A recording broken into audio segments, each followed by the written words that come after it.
Hello friends, hotel స్టైల్లో తయారు చేసుకునే మిరియాల చారు ఈరోజు మనం తయారు చేసుకుందాం.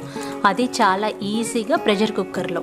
మనం ఎంతసేపు మరిగించాలి అని డౌట్ వస్తుంది కదా, దానికోసం ప్రెషర్ కుక్కర్లో చెప్తున్నాను.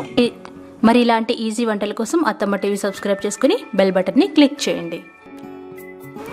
దీనికోసం ముందుగా కుక్కర్లో ఒక నిమ్మకాయ సైజ్ అంతా చింతపండు వేసుకోవాలి.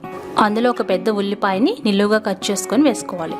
అందులో 4-5 ఎండుమిరపకాయలు లేదా పచ్చిమిరపకాయలు కూడా వేసుకోవచ్చు.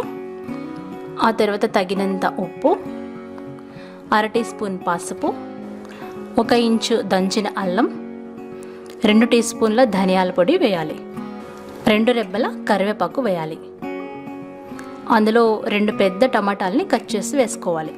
అందులో 1.5 లీటర్ల నీళ్లు పోసుకోవాలి. ఇక్కడ నేను 5 లీటర్ల కుక్కర్ తీసుకున్నాను కాబట్టి నీళ్ళు ఎక్కువ పోసుకున్నాను. అదే చిన్న కుక్కర్ అయితే తక్కువ నీళ్ళు పోసుకోవచ్చు.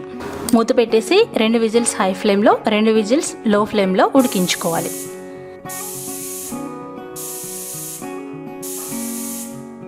ప్రెషర్ అంతా పోయిన తర్వాత మూత తీసి చూస్తే చారు బాగా మరిగి ఉంటుంది. మనం ఉప్పు సరి చూసుకొని వేసుకోవచ్చు. ఇప్పుడు పోపు పెట్టుకుందాం. పోపు కోసం ఒక మసాలా దంచుకోవాలి. అది 4 వెల్లుల్లి రెబ్బలు, 20 మిరియాలు, 1 టీ స్పూన్ జీలకర్ర వేసుకొని బాగా దంచుకోవాలి.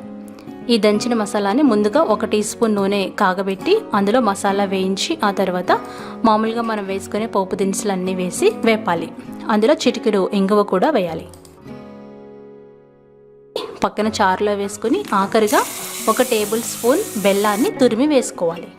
దీనివల్ల మరింత రుచి వస్తుంది. ఒకవేళ మీకు తీపిదనం ఇష్టం లేకపోతే ఇది స్కిప్ చేయొచ్చు. తర్వాత మరొక 2 నిమిషాలు మరిగించుకొని సర్వ్ చేసుకోవడమే. ఎంతో రుచిగా ఉండే హోటల్ స్టైల్ మిరియాల చారు చాలా ఈజీగా రెడీ అయిపోతుంది. ఇది ఏదైనా ఫ్రై రెసిపీ కానీ ఎలాంటి నాన్ వెజ్ కూరలు కానీ సైడ్ డిష్ లాగా చాలా బాగుంటుంది. మరి ఈ హోటల్ స్టైల్ రసం మీరు ట్రై చేసి ఫీడ్బ్యాక్ పంపించండి.